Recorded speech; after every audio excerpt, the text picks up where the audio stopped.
Hello, everyone. Welcome to another edition of In the Spotlight. And I am really honored tonight because we have a longtime Derby phenomenon. He graduated from Derby High in 1977. He was a three-sport player at Derby. And then he's been a very, successful author, which we'll get into later on. It is my honor to introduce to you Tim Conlon. And Tim, I want to thank you for coming on today. Well, thanks, Mike. Thanks for inviting me. So, Tim, let me ask you, I was thinking about it today when we talked a little bit off air, and you kind of really were in the heart of when Derby football took off. 1968, you were probably 9 years old, and that was Lou DiFilippo's first year. The team went undefeated. Just talk to me about, as a little boy, what it was like watching Derby play and, seeing the DiFilippo era. Being a young kid, you know yourself going through it, but growing up in this area is really a dream come true. It's something out of a storybook for everybody who grows up in the valley. But at that time, I remember going to see the 68 team a few times. A lot of different players. On our street, we had Ralph Bartone was on the team, and later on I played with Ricky and everything. And then, but it was surreal. I mean, the games were packed. The band was fabulous, and it just sent chills through your blood. I remember the '69 team. Funny story, seeing them fall behind against Seymour, and I literally quit on the team. At halftime or third quarter, I figured the game's over, and I walked all the way home, which is over, for a young kid, that's over a mile. And my mother was in the window.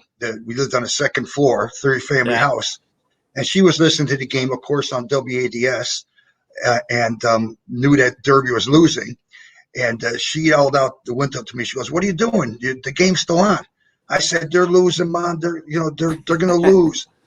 And she told me, "Well, you don't come up into this house. You go back and you root for your team." So I had to turn around and walk all the way back to Ryan Field because my mother taught me how not to be a quitter, not to quit on your team. And sure enough, we were rewarded because Derby came back and won that game against Seymour. And that was the '69 team, the phenomenal team. Right. And Tim, a lot of people talk about that '69 team, but it's funny you brought up the Seymour game because that's the game they all look to as the turning point in the season. I mean, they were down 18-0, I think, at the half, and then they went on to score. I think they scored 28 unanswered points. And I mean, that team was probably the best team Derby ever had, but that's just how good that Seymour team was as well because they put a scare into them. Oh, yeah. I mean, Seymour had some great players there. I mean, I forget all the different names, Rosin and Allen and all that. I mean, they had some tremendous players as well.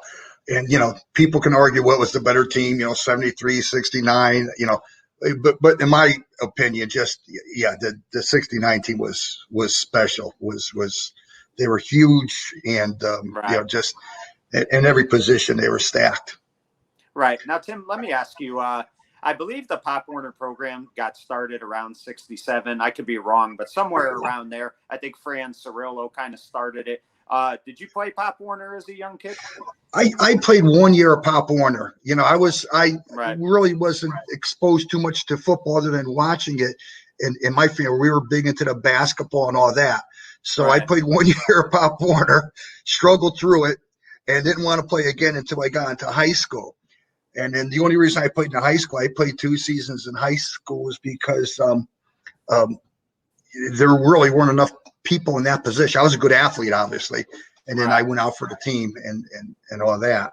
But yeah, the Pop Warner team. I mean, my friends, Dave DeRosa and Joey Whityak. Whenever we all get together, I mean, they talk about the Pop Warner. I think they won like the state title, and when they played, I forget what year that would. It probably would have been like in '72 or something like that. But they had some phenomenal Pop Warner teams through the years.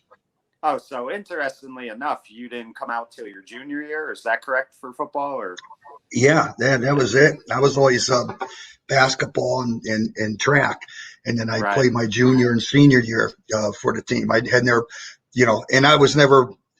When I played, we had Paul Romano was our quarterback. We weren't our class. We never had any superstars. We had a lot of team. Everybody thought our year Derby was going to relinquish everything, that we're going to get, trounced. And that didn't happen. We were actually number one in the state for a while there until we lost to East Haven in a thriller. And then we ended up losing to Ansonia 6-0 in the state championship game. Right. Yeah. But I wasn't, we had some great all around team players, Paul Romano, everybody went both ways, which wasn't uncommon. We all had Derby teams Paul was just a great quarterback, and Tommy Ketchmark and Tommy Beagle were, great in the backfield. I mean, we had a lot of great team players. They were just tough kids. Right. And for myself, because I wasn't into the football culture until late, and plus I was not very, it was difficult for me to know plays, even in basketball.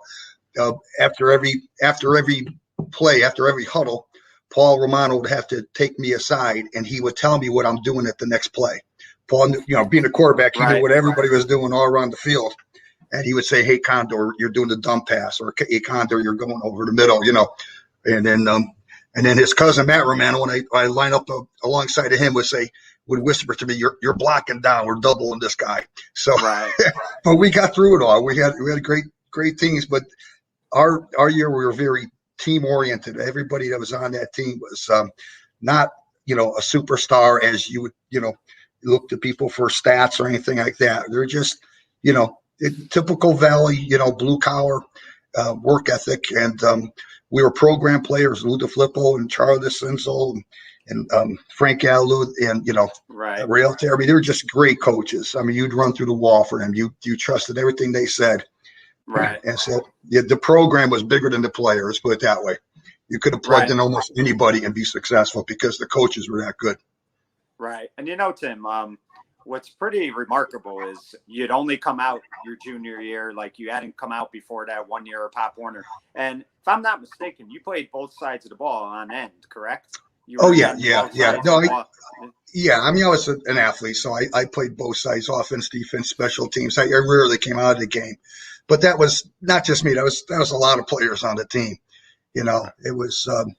And now, did you enjoy playing by then? Because sometimes kids, they go out for football, but they don't really love it, and you have to love that sport because if you don't, that's how you get hurt a lot. Did you enjoy playing once you got? I loved it. I loved it. Yeah. I loved the camaraderie, and and to this day, the players on your football team are some of your best friends. We still all get together. There'll be about 40 of us get together in a next month for a golf tournament. But I see all of them. They're all around the nation. But we see them all the time. We got a bunch of us going to Roselands and next month for pizza, and then like I said, we're in a golf tournament together. But no, I loved it. When I did play, I loved it. I was bigger by then and everything. So. And mentally, I think football is a lot of it too, as far as when you're a kid playing, it's tough. Some kids are prepared for it when they're young, and some people, just like anything else in life, sometimes you're prepared for things at different parts of your life. But football was great. I mean, it really was. Right. And Tim, you talk about Coach DeFilippo, Coach Alou, Coach DeCenzo. It's funny because Vinny Greco, who I don't think that guy's afraid of anybody, but he was afraid of Coach Lou. He was scared of Coach Lou because Lou had that presence. Just talk about the type of coach Lou was, and also how he commanded respect from you guys, and you were going to do it his way or you weren't going to be there. You know what, Mike? He commanded respect, but he commanded respect because he also treated you with respect. Okay. Right. And I think that goes with a lot of successful coaches. I mean, there's some that don't treat you with respect. They're successful too. But I think with you knew his background. He knew what he's talking about. But he respected people. And because of that, you'd go through the wall for him. I mean, he used to be the end coach. And then, so you practice with him, and he, if you were an end, and there would be on any given team, there would be maybe 6 or 7 or 8 ends, and you would just all practice together. Okay. And Lou was your coach. He coached the ends, and he took pride in that and coaching the ends. And he treated you with respect. He was everybody's second father there. And as a father, yeah, you got to be a disciplinarian. I mean, right. And he was just a great man. Right. And I mean, think about like the coaches though you guys had. I mean, Charlie DeCenzo would go on to be a successful head coach. Frank Alou could have been a head coach. He was an unbelievable defensive backs coach. Ray Altieri was very good. Yep. So, Freddie Savati, I don't think you guys had him, but he was there early on. So, I mean, there was just such great coaching there, which, those kids throughout the years, I mean, they just had so many great leaders and teachers. They really helped them be better football players. Yeah, that is without a doubt, because, once you break out of Derby, you also have to know how to, interact with other people and everything. And, they taught your work ethic just to, not to be a wise guy and to, and to do your job and to work hard. And, those are life lessons that last a lifetime in anything you do. Right. I don't care if it's trying to put up a tent if you go camping. Right. You work at it till you get it done.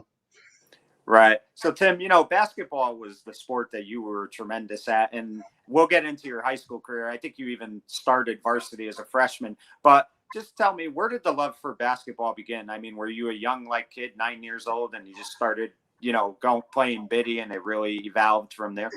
Yeah, that's basically it, Mike. I mean, thanks for the compliment. I wouldn't say, but I enjoyed basketball, and this was a football town, predominantly.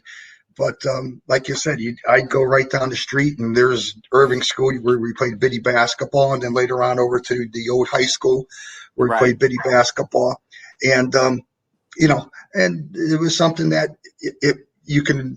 All during winter, you could practice it. You could go down to the community center where I still live. I built a house next door to my parents. You had access to all these different courts, and it was you can play even if you weren't you didn't have to go as a team. You could play individually, go by yourself or anything like that. Right. So the access to basketball was easy for every kid, growing up. Personally, we never had great teams. There were some great teams, but everything in basketball, as it comes down to a lot of height and everything too by position. Right. So we always lacked that. but even though during the lean years of Derby, we were always in the game up until the third quarter type of thing till they wear you down with the height and everything. But So Tim, let me ask you, were there any players you grew up idolizing when you watched basketball and stuff? The NBA was a great game back then. I'm not really a fan of the NBA now, but back then it was a great game. I mean, were there any players you really enjoyed watching? Yeah, I'm on the same page. I don't even watch an NBA game now. The back then, my older brother Bernie, he used to love basketball, and he was one of my older brothers. I'm one of 6, and another very good player for Derby too. Yeah. He was excellent. And so, we would play all the time and everything. So you look up to your big brother and you follow in his footsteps. That he enjoyed it, and I enjoyed playing with him. And he was a Celtic fan. I was a Celtic fan. Back then you had, John Havlicek and Bill Russell, and, you go on and on. But, following, watching the Celtics was just, I'm sure just about everybody around here enjoyed it. Up and through the Larry Bird years and everything else. Yeah. So, there's a lot of there's be a lot of players that you emulate. You try to copy and everything. Right. And you talk about the Celtics, but I mean, God, at that time, if you were a fan of the Celtics, you were spoiled every year because they basically won it every year or were in the finals. So it had to be a great time to be a fan. Yeah, it was great. I mean, I did every position covered, and somebody as great as Bill Russell and everything. It was just amazing. I remember in grammar school playing basketball against Massac. I think it was Chalk Hill School. And actually, well, Mike Cheminsky was on the team we played against. Okay. And then John Havlicek's nephew, I forget his first name, he was on the team. And I think that was more like, and he was an okay player, but, just that's John Havlicek's, nephew and everything. I just thought that was just unbelievable, And he grew up right over in Monroe over here. Right. So, Tim, let me ask you, freshman year of basketball, like I said, you played varsity. I believe you started. Did you still play? Was Flip still the coach at the time? Flip Orzay? Yeah. Boy, you do your homework with that. I did. I played as a freshman. I was probably one of the first ones in the Valley to play as a freshman on a varsity team. And Flip was the coach, great guy too. And then he coached for a couple years while I was still there. And then George Tanner had come up. And George was the coach. Another great guy. I mean, they're just, we didn't win a lot of games, but, everybody played hard and listened to the coaches and, Flip was still there. Just a great guy. Right. And, Tim, what was interesting back then, I don't know when it finally went into existence, but the 3-pointer wasn't allowed back then. And you think about so many guys that would have had so many more points, like Ken Pereiras, as great as he was. Ken Pereiras would have had 3,000 points for Pete's sakes. Every shot he took was a 3-point shot in today's book. We would have won more games because we were small. We had Billy Schwab on our team. Billy was a prolific shooter from the outside. I mean, we all did. We all shot from the outside. Like I said, Tommy B. Everybody was hoisting up the 3-pointers because we were too small to, much height to pump it down low. Actually, I started as a point guard my freshman year. By my junior year, I was a power forward with and John Roseborough, my friend, was our center, and he's only like 6. Yeah, he's only like 6 feet himself. So. That's the size of a small guard nowadays, He could really jump. He could really. John. John could really jump. Matter of fact, his high jump record on the track team was just. I mean, he was 6'1". He was tied with Dave Bishop for years, and then a young man beat it on the track team. About 4 or 5 years ago. I think he did like 6'7", which is phenomenal. But John still holds. I don't know who has it, but John still holds.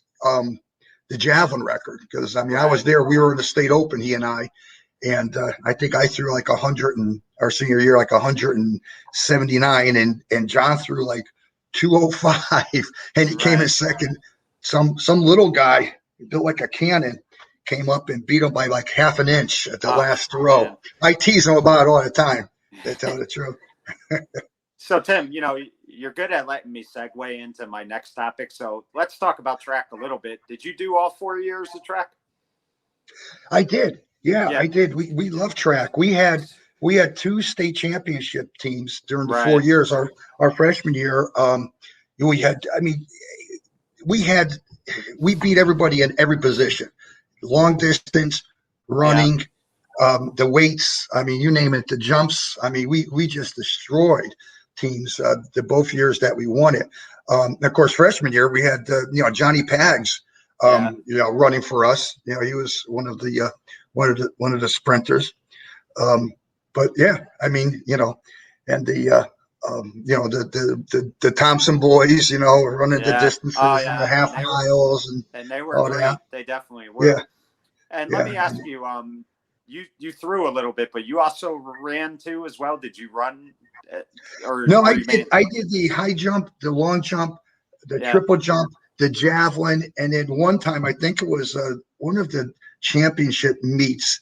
It was a tie score somebody, and I could always run. I used to always run, but I never ran for the team. And you would have the luxury in order to.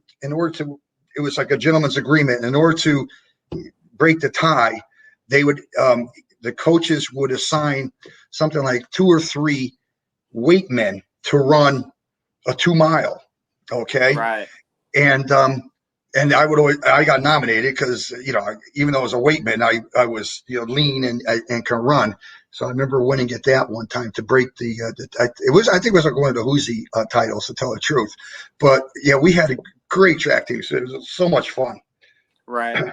And, Yeah. One of the things I always heard too is, and Ray Altieri and Charlie DeCenzo were the coaches, but I always heard that Coach Lou made it a point that if you weren't going to play baseball, you were going to do track. So you were not going to have an off season in the spring. Yeah. I mean, you had to do something, but I mean, with people such as myself, we were playing track anyhow and everything. And, so it didn't really matter, but you had to do something.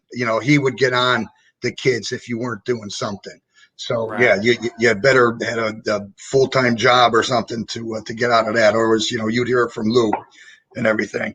And and to tell you the truth, the reason we play track was people like me and John, because we had great arms. We can throw the ball as far or as fast as anybody. But we couldn't hit it. We couldn't hit it so well. So that's why we played track. And we had a great baseball team. I mean, our class, the 77 class, okay, so when we graduated, was Derby's first state championship. My good the trike captains there were Dave DeRosa, Ed Wazakowski, and Gary Bisadecki, all football players with us. So that would have been neat if we won the state championship that year in football too, because we were brought home 2 state championships that year for Derby football and baseball, which would have been a first for both, to tell the truth, because it would have been a state championship, sanctioned by classes and all that stuff. But so we had a phenomenal baseball team that year. So, Tim, let me ask you, could you appreciate what winning a state title in track was back then, or did you appreciate it more as you got older? Because you're a young kid, sometimes, when it's individual more than like team, you kind of forget how special it is. Did you guys really cherish it when it was going on? Great question, Mike. I would say you always appreciate things as you get older a little more. Okay, because as you look at it back at now, what we did with track was great, and we cherish those memories. With the baseball, we knew it was special. We followed our team and went to every game, and to help cheer them on and everything. And the track is not, there's not many fans there, so that element is taken away. We sure as heck remember losing to Ansonia. Because there had to be about 18,000 people there at Kennedy Stadium in Bridgeport. You couldn't even put spikes on because the field was frozen. And I remember Coach Allo telling us, guys, you're going to remember this game for the rest of your life. And as a young kid, to your point, you're thinking, okay, Coach, rest of my, when you're 17, 18 years old, your rest of your life is next week. You're not even, well, here it is. 45 years later, and you're lamenting, oh boy, if only we did this and only we did that. And I'll see the Ansonia players, and you're connected with them too as a bond because of that game. Right. But Tim, I mean, I know the result wasn't what you guys wanted, but the first time you played them that year, I think they won 22-0, I think it was, or 22, they won 22-20, right? 22-20, and Sandy Osheki threw a bomb into the end zone. Okay, that it was just basically a jump ball that they out jumped us for, and because we had them right there. Both games came right down to the wire, and then the job that defense played in the second game. I mean, Sandy was the best quarterback in the state, and the way you guys held him down and Ansonia down that day. I mean, I know it was a loss, but you had to be proud of how you guys played them that day as well. Yeah, we were. I mean, it came down to they held us at the goal line. We were ready to punch it in. We had driven the ball probably 40 yards and ready to punch it in, and but we played great. I mean, let's face it, they had more tools than we did, actually. Back then they were, but we were tough, but they were, they were bigger. They had, like you said, somebody like a Sandy, but still that wasn't the factor. It came down to a 6-0 score, which is really, not much at all, So, when let's put it this way, when they won because when they had to hold us, I mean, we had the momentum and they held us. Right. So hats off to them for stopping us on that last drive. Right. And Tim, back to basketball a little bit. I think, did Tanner come your junior year or your senior year? It was our junior year. Right. And, he really did a great job with the program. He had that big year with Chris Mester had a big year. They won 12 games. But, I mean, he really came in and he was a no-nonsense coach. He was young and he was very tough. But all the kids bought into him. And he really did a great job those 4 years he was at Derby. He really did. And it's like, like I say, not to make excuses for the coaches, but, like with the Pharaohs, it's tough to make, brick without hay.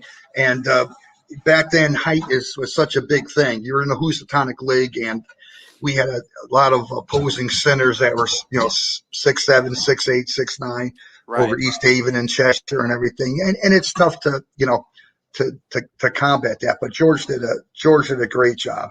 He was a disciplinarian, and he brought a whole new enthusiasm into the sport, and everything. And let's not forget, I tell you what, I'm sure you've talked with other people. You go back to, I want to say it was like 1970 basketball season. Okay, with Flip, right? Yeah. They got to the semis. I remember going down to the game over. It was in West Haven, and they played against Colby with Walt Luckett, who was on Sports Illustrated. Okay, he's the best high school player in the nation. He went out to Ohio U, played a few years in the pros, and I remember, and that game was just tremendous because Colby wasn't just him; they had some big guys too. But you had some athletes like whether it be Brent Sanford and Jay Henstock. Okay, of course Kenny was on the team. You talked about Vinny. Vinny was on the team. My brother was on the team. But I mean, we had one player that wasn't on the team. That was Max Anewski. Okay, who was, he's phenomenal to this day. He still plays. But Max had broke his leg or whatever, and he couldn't play. And Max only played 1 year of basketball. And made all Hoosie. I mean, that's how good he was. Yeah, I mean, that's a lot of that becomes, politics. He should have made all state for peace sakes. He was that good. I mean, Max was excellent. But if you had him, there's no way, because it went down to the wire. I mean, the game was down to the wire. But Flip had got those guys really far and everything. Like I said, and George did a great job. Coming in. And George, if I'm not mistaken, when you played, he had Paul Landolfi, and I think Jack Walsh even was the freshman coach, wasn't he back then? Yeah, Jack was there. Paul Landolfi was there. Jack was there, and then Jack went over to Shelton. Then he ended up coaching over Shelton for a bunch of years and everything. All great people, all great teachers, all great men that you learn from. So it was, you hate when you read about some different coaches nowadays and, the way they treat kids or, but they were all gentlemen. They took it seriously, and they coached as best as they could, but they always treated you with respect. Right.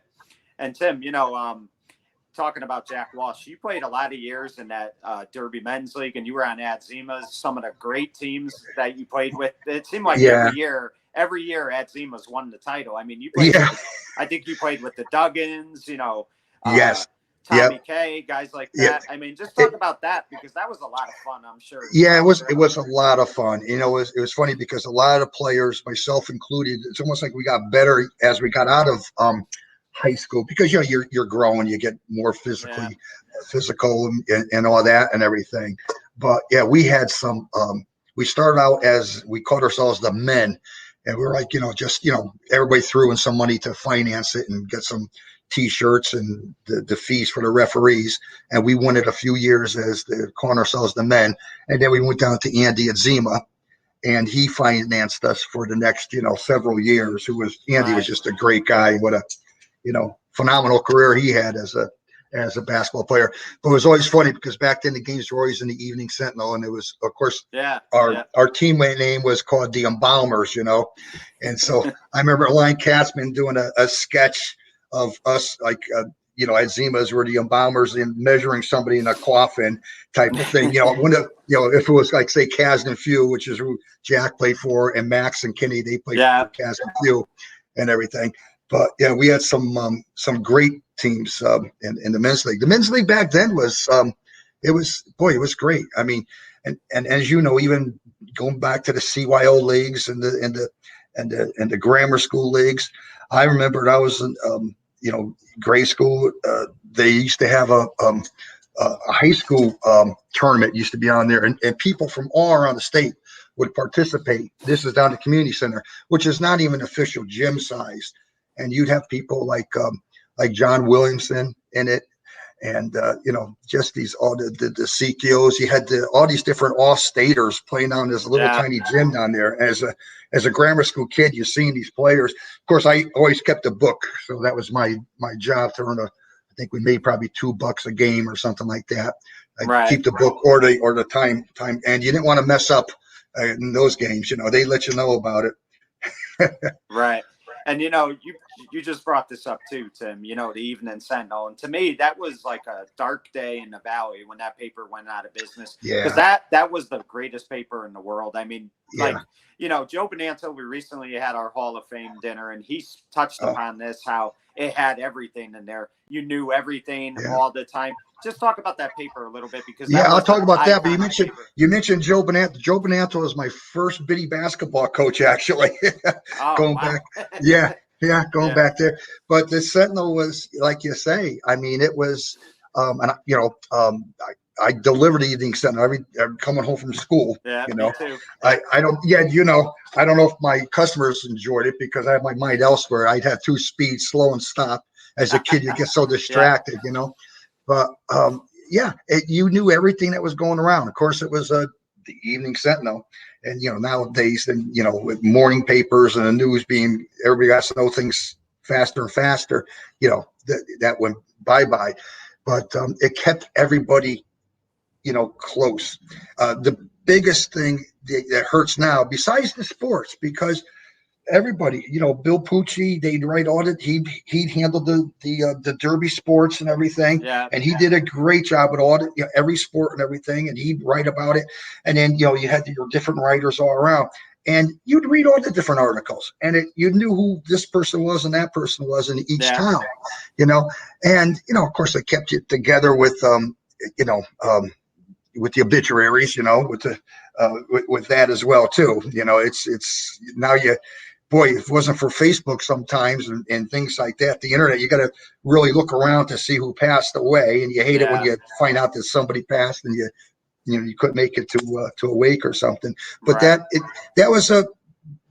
paper kept the Valley tight. I mean, it was such a tight community where we grew up in, because it's not just Derby, which is 12,000 people. It's Ansonia, 17,000.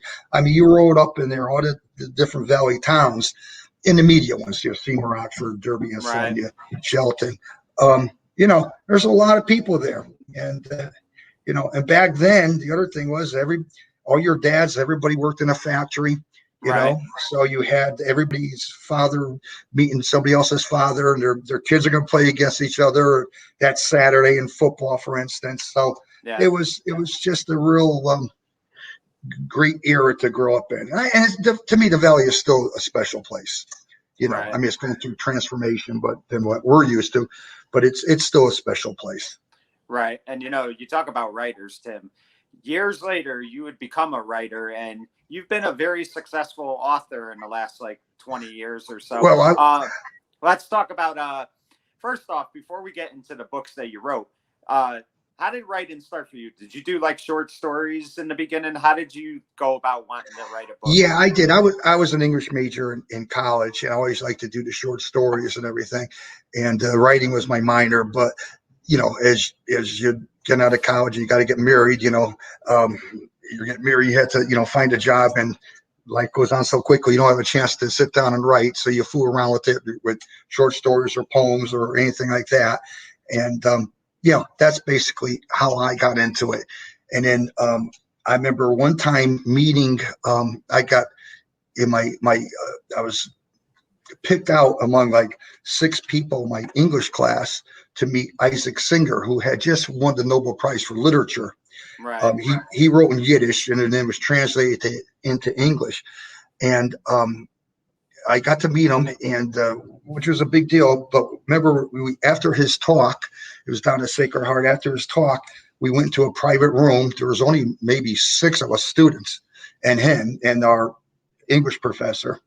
And he went around to everybody, and people would give him a book to sign. Yeah. You know, and me being from the Valley, okay, and there's some humility that goes with it. I had every book that he had written, but I didn't think that it was right for me to bring a book and ask him for an autograph, not realizing that was the reason I was there. And so he went around to everybody. Everybody gave him books, and he signed it. And he came over to me, and he gestured. He goes like, in other words, where's your book? And I just give the hand gesture, like, like that. And he goes to me. He was delightful. He goes to me, well, at least shake my hand. So I shook his hand. Right. It was like insulting him. I didn't have one of his books, Right. But and so I always liked the way he wrote, and he gave a talk and said, when you write, let the Eskimos write about the Eskimos, write about what you know. And I've already written 2 books. I'm on a 3rd book now, so it's fun writing now, because now you can do it at a luxury. It's not like I have to write a book to make money. But both the books, the first 2, they did sell very well, actually, statistically. But but he always wrote about, in other words, let the Eskimos write about the Eskimos. You write about what you know. So my books were mostly about the Valley, and his always had a search, a religious search towards it. Why am I here? What does God expect? All those type of eternal questions. And so, which I think everybody should be exploring in their head. And so both books are basically touch on moral issues and purpose in that context, but through Valley characters. Right. And the third book is going to be in the same vein. So it's fun, but it's, as writing it's a blessing when you can do it as a hobby, Right. And now the first book was The Girl with the Yellow Sneakers, or was that the second? That was the second one. The first book was The Lost Prophets. Right. Yeah, and the Lost Prophets. Correct me if I'm wrong. I think I read The Lost Prophets. It's about a guy who returns to Derby, correct? And he's trying to get, and what I know, he's trying to bamboozle everybody into converting, And a lot of the names in that book were after street names in Derby. Am I correct in that? Oh, sure. It was all about Derby. And then, as you know, writing, you take one character and that character and you mix 2 together, and, people always guess, well, this is this person, that's that person. No, it's not really the case, Now, were you stressed at all right? Were you stressed at all writing that book, or were you having so much fun doing it because you got into it?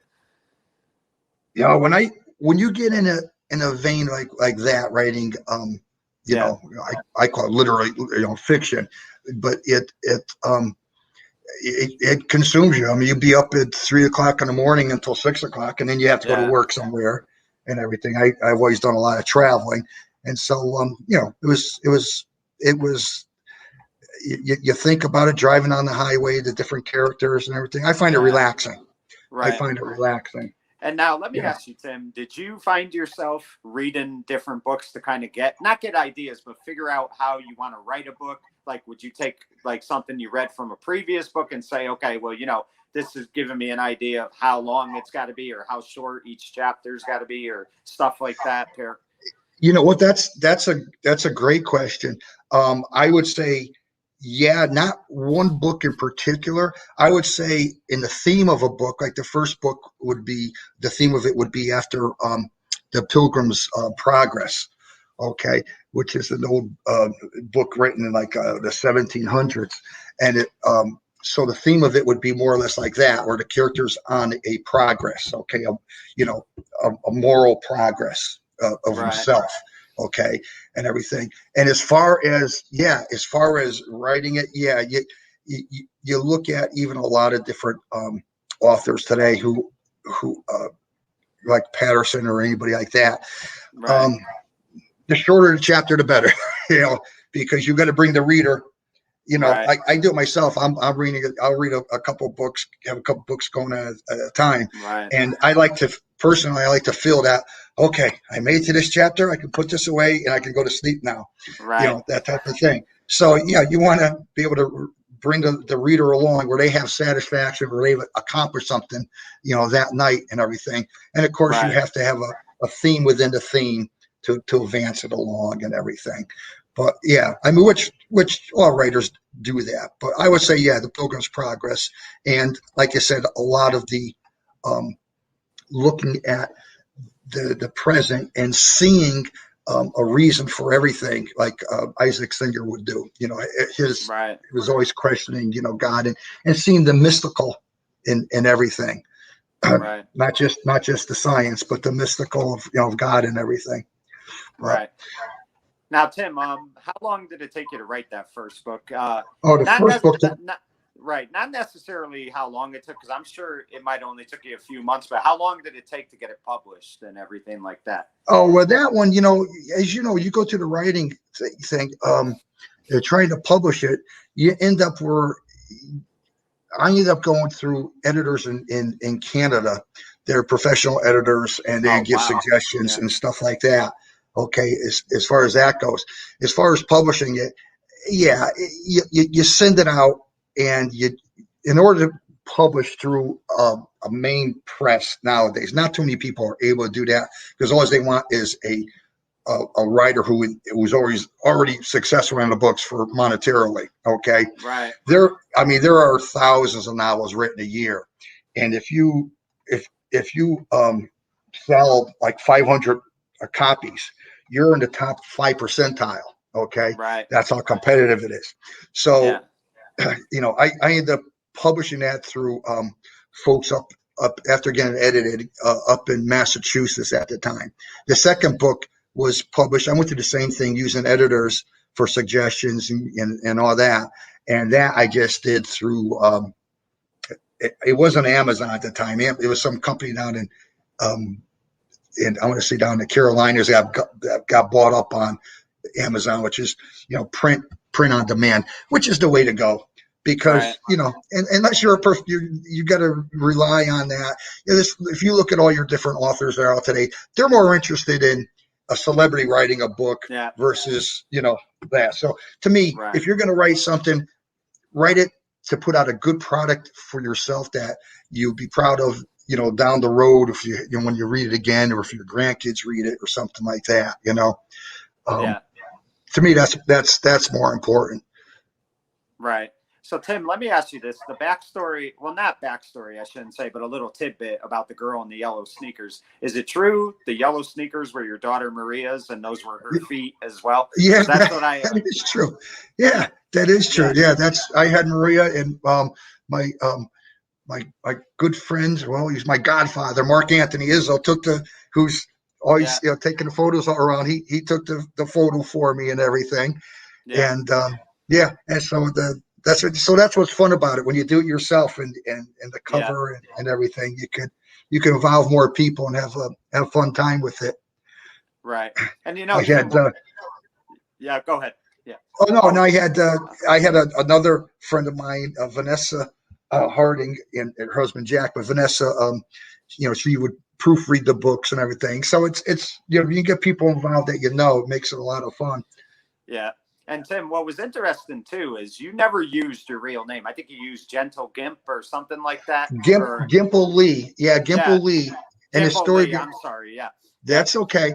Yeah, yeah, Gimple Lee, and yeah, that's the writing name, and the reason being the going back to college, the college professor who picked me to meet Isaac Singer, her name was Grace Farrow Lee, and Oh, I and see. and and Isaac Singer, one of his books was Gimple the Fool, okay, which is a phenomenal uh, book. Really, it's like a long short story. In any case, that day when I didn't have the books for Isaac Singer to sign, I felt like a fool. And Yeah. so that's why I'm Gimple Lee. So it's after both of them, Gimple the Fool and Grace Farrell Lee. So Right. that's the Right. writing name. And that's a lot of fun. right. Well, getting back to it, there's in the books, they're all about the Valley, and actually, mention them, especially the first book about Derby football and everything, and it, I mean, it was just a great time back then. What's cool about that too, Tim, is you brought Derby football up, but it's like fiction, so like it's not talking about the past, but it is. And you're implementing all these different things. So people really can get into that too, because they don't really know where it's going to go when you're bringing that up. So I think that was very creative on your part, because I think, sometimes it's very easy to write about what you did when you were in high school or something in the past, but it's not easy to kind of implement those things and make it, a fictional story. Yeah. I mean, I think both. Yeah, I agree with you on what you said, but I think both equally. I would find it difficult to write about what I did in the past type of thing. And I've read a lot of the books, and what's great about the Valley is that, and that's why you can tell the Valley is such a special place. There is a proliferation of books that have been written out, through different authors throughout the Valley and everything, and it's great to see, But writing in the fictional mode, I find easier than if I were write, like, say, autobiography or something like that, where other people are very good at doing that, and they look at it and say just what you said. Gee, that's going to be difficult to do that. So it's whatever, it's never in your stream. A quarterback's not going to play linebacker, no linebacker for a reason. Now, talk to me a little bit about the third book. When is it coming out? And I know that'll probably come out. Yeah, that'll probably come out in about a. You're going to put pressure on me now, which is good because you're lighting a fire. Because I started working on it a few years ago and then put it aside. Wow. Yeah, and it's called the Christmas Confessional, and and basically I just tell you a little bit about it. It's just and I got involved in one thing down in our parish here where the pastor was looking for a confessional because we had gotten rid of them, and then we found one on eBay. And we put a bid in for it, and the lady accepted it. Well, now we had to go get it. It was out in Iowa. So I flew out to Iowa, and I rented a Penske truck. And I went to the church and disassembled it, and then drove it back to Connecticut. And it's assembled down at St. Mary's. Myself and Pat Knott had gotten involved in it. And Father Janisch at the time was looking for it. And we found this 135-year-old confessional that we're able to bring back. Yeah. I stopped in Cleveland on the way back, and my buddies there had a big party for me. Had to be like 40 people. They wanted to see the confessional. Of course, it was all taken apart, and then Pat and I reassembled it down here. But in any case, we're basically loosely based on that.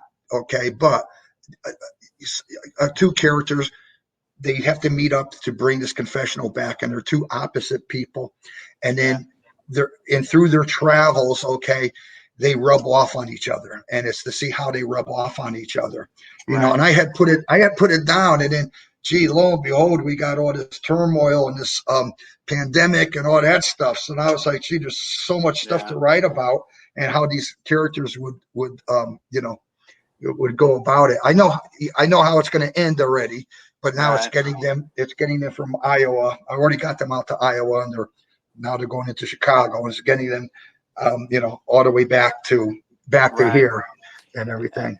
And so I know the ending. And now it's called the Christmas Confessional. It's called a Christmas Confessional. Yeah. Right. And Tim, you don't have to give a due date, but like ballpark figure, when do you think it'll probably be out? I would say in a year. In a year. Right, which would be great for people, because not the end of this year, end of next year, be 2022. It'll be so still like a year and a half away. Yeah, year and a half away. Yeah. But for something to be successful, sometimes it takes time, and that's not a bad thing either. One thing I wanted to ask you, do you ever think about writing a screenplay at all? Gee, you know what? I think if I was younger, I would. you know, I would encourage you to do that. Anybody to really to look into that. There's so much to write about and everything. And I think that would be fun. But yeah, if I was a young man, I would consider doing that. Yeah. Right. Yeah.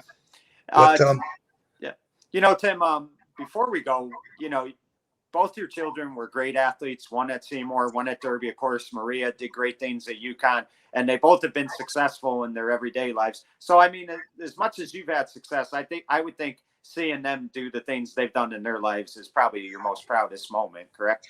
Well, it is. I mean, my wife and I, well, she was a pom-pom. She graduated a year behind me at Derby High School.